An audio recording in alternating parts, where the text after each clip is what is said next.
என்னோட அன்பான அழகான எல்லா சப்ஸ்கிரைபர்ஸ்க்கும் வணக்கம். இன்றைக்கி எங்களோட வீட்டில் இருக்கிற சில ஸ்பைசஸ் பிளான்ட்டை தான் உங்களுக்கு காமிக்கிறோம். வாங்க பார்க்கலாம்.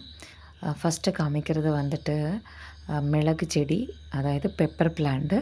பெப்பர் பிளான்ட்டு வந்து ஒரு கொடி செடி தான். அதாவது நார்மல் ஒரு பிளான்ட் மாதிரி இது வளராது. ஆனால் வந்து நம்ம வந்து மண் தொட்டியில் ஈஸியாக இது வளர்க்கலாம். எப்படின்னா, தேவையான அளவுக்கு மண், கம்போஸ்ட்டு, தண்ணி இது மட்டும் போதும். வேறு எந்த அளவுக்கு பெரிய பராமரிப்பு தேவையில்லை. ஆனால் சன்லைட் வந்து 6 to 8 ஹவர்ஸ் கிடைக்கணும். அதே மாதிரி தண்ணி தேங்கக்கூடாது. அதே மாதிரி இந்த செடியோட ரூட்டு வந்து ரொம்ப காஞ்சு போகக்கூடாது. ஒரு ஈரப்பதம் அதுக்கு தேவை. ஒரு 10 தொட்டி இருந்தாலே போதும். ஒரு வீட்டுக்கு தேவையான அளவுக்கு மிளகு வந்து உங்களுக்கு கிடைக்கும். இல்லை உங்கள் வீட்டில் வந்து பெரிய ஸ்ட்ராங்கான மரம் இருக்குன்னா அந்த மரத்துலேயே இது நம்ம ஈஸியாக வளர்க்கலாம். நீங்கள் இப்போ பார்த்துட்ருக்குற இந்த செடி வந்து ஒரு 25 இயர்ஸ் வந்து பழசானது. ரொம்ப ஸ்ட்ராங்காக இருக்கும். அதே மாதிரி இதிலேருந்து நிறைய மிளகு நம்மளுக்கு கிடைக்கும்.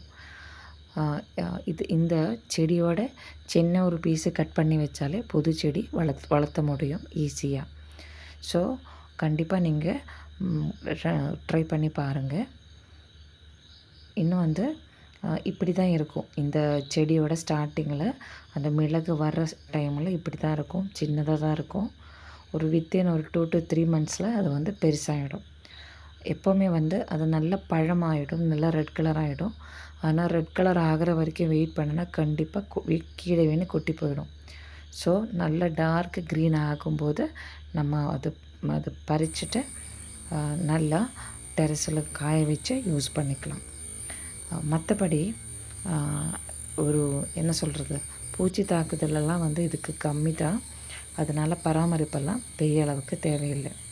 ஒரு நல்ல பெரிய மரத்தில் ஏற்றி விட்டால் அது வந்து வளர்ந்துக்கிட்டு போயிட்டே இருக்கும். திரும்பி பார்க்க அவசியமே இல்லை. இந்த வருஷம் எல்லா செடியிலிருந்தும் எங்களுக்கு கிடைச்ச மிளகு தான் இது டோட்டல் வெயிட் வந்துட்டு 29 கிலோ வந்துச்சு. ஒரு கிலோவுக்கு வந்து 560 ருப்பீஸு. ஸோ நம்ம இதில் வந்துட்டு எந்த கெமிக்கலுமே வந்து அடிக்கலை, எந்த பெஸ்டிசைடும் யூஸ் பண்ணலை. ஆர்கானிக்கலி அப்படியே நேச்சுரலி வளர்ந்ததுனால நம்ம அது சாப்பிட்டா கூட நம்மளுக்கு எந்த ஒரு சைடு எஃபெக்ட்ஸும் இருக்காது. ரொம்ப நல்லது. ஸோ வந்து எப்போவுமே நான் வெக்கேஷனுக்கு வரும்போது கண்டிப்பாக இங்கேருந்து எடுத்துகிட்டு போயிடும். அந்த வருஷத்துக்கு தேவையானது எல்லாமே எடுத்துகிட்டு போயிடும். ஆனால் பெப்பர் வந்து நான் எப்போவுமே கொஞ்சம் கம்மியாக தான் யூஸ் பண்ணுவேன். அந்தளவுக்கெல்லாம் எங்கள் வீட்டில் யூஸ் பண்ண மாட்டாங்க. இப்போ சென்னைக்கு போனதுக்கப்புறம் தான் கொஞ்சமாவது யூஸ் பண்ணுறது. அடுத்தது வந்து ஜாதிக்காய் மரம் பார்க்கலாம். இது வந்து நல்ல ஸ்ட்ராங்கான ஒரு மரம். நிறைய பிரான்ச்சஸ் வந்து எல்லா டைரெக்ஷனும் இருக்கும்.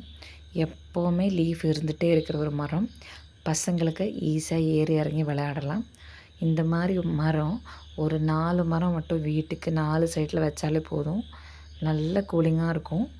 எப்போவுமே வந்து பச்சை பச்சையாக தான் இருக்கும். அதோடய காய் வந்து பெரிய லெமன் சைஸில் தான் இருக்கும். எல்லோ கலரில் கொத்து கொத்தாக காய்க்கும். ஆனால் இது நல்லா விளைஞ்சதுக்கப்புறம் இப்படி வெடித்து தான் இருக்கும். அந்த எல்லோ கலராக இருக்கிறத நம்ம வந்து பிக்கிளுக்கு யூஸ் பண்ணிக்கலாம். மற்றபடி சாப்பிடலாம் முடியாது, கீழே தூக்கி போடும். உள்ளே இருக்கிற இந்த சீடும் அதுக்கு மேலே இருக்கிற அந்த ரெட் கலரு அந்த ஜாதி பத்திரியும் தான் நம்ம வந்து விற்கிறதுக்காக யூஸ் பண்ணுவாங்க. அதுக்கு விலைக்கும் டிஃப்ரென்ஸ் இருக்கும். அந்த ரெட்டுக்கு வந்து விலை அதிகம், பிளாக் சீடுக்கு வந்து விலை கம்மி. அதனால் நிறைய பேர் அந்த ரெட்டு மட்டும் எடுத்துகிட்டு பாக்கி தூக்கி போட தான் செய்வாங்க. சிலர் வந்து விற்பாங்க. இப்போ மழையெல்லாம் பெய்கிற டைமில் மழை பெஞ்சிச்சுன்னா நிறைய இப்படி கீழே மண்ணில் கொட்டி கிடைக்கும். நம்ம காலையில் போயிட்டு கலெக்ட் பண்ண வேண்டியதுதான். இன்னும் நெக்ஸ்ட்டு மரம் என்னென்னா, இதோட பேர் வந்து சர்வ சுகந்தி. எப்படின்னா இதோட லீஃப் வந்து நல்ல வாசமாக இருக்கும். இப்போது பட்டை, கிராம்பு, ஏலக்காய் இது எதுவுமே யூஸ் பண்ண வேண்டாம். எல்லாத்துக்கும் பதிலாக இந்த பிளான்ட்டோட ஒரே ஒரு லீஃப் யூஸ் பண்ணாலே போதும்னு சொல்லிவிட்டு எங்கள் அப்பா வாங்கிட்டு வந்தேன்னா தான் இது பெரிய மரம் ஆயிடுச்சு. ஆனால் இத்தனை வருஷத்தில் இதோட ஒரு லீஃப் கூட யூஸ் பண்ணதில்லை. எப்படி யூஸ் பண்ணணும், எதில் யூஸ் பண்ணணும் தெரியாததுனால அப்படியே வச்சிட்ருக்கு. இதோட வேல்யூபிளான டைம். இந்த வீடியோ வந்து 5 minutes பார்க்குறதுக்காக யூஸ் பண்ணதுனால ரொம்ப நன்றி. ரொம்ப தேங்க்யூ.